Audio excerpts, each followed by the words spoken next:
This channel does not promote any violent, harmful, or illegal activities. All content provided by this channel is meant for an educational purpose only. Sabir Ali না হয় যদি উত্তম কুমার বাঁশ দিয়ে মারতে যেত সেটা খুব ভালো হতো। তো কেউ যদি বদমাইশি করে তাকে বাঁশ দিয়ে পেটানো ছাড়া কী করবে? সাবির আলী পেটালে সেটা কি হয়ে যায় নাকি, কি বলে, বিভেদের রাজনীতি হয়ে যায় নাকি? আমি আর সাবিতা একসঙ্গে আমরা দুজনে প্র্যাকটিস করি, আমরা রোজ একসঙ্গে গিয়ে মাস্কে গিয়ে আমরা রোজ জিম করি।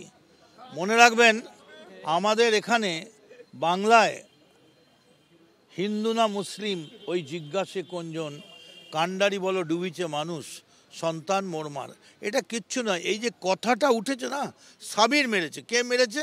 সাবির মেরেছে। সাবির একজন বাচ্চা ছেলে, যুবক, ছাত্র রাজনীতি করে। তুই নোংরামি করেছিস, তোকে মেরেছে।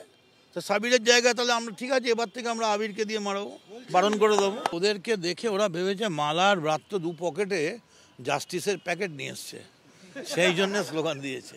আমার কাছে জানে যে আমার পকেটে লেমন জুসের প্যাকেট আছে, জাস্টিসের প্যাকেট নেই।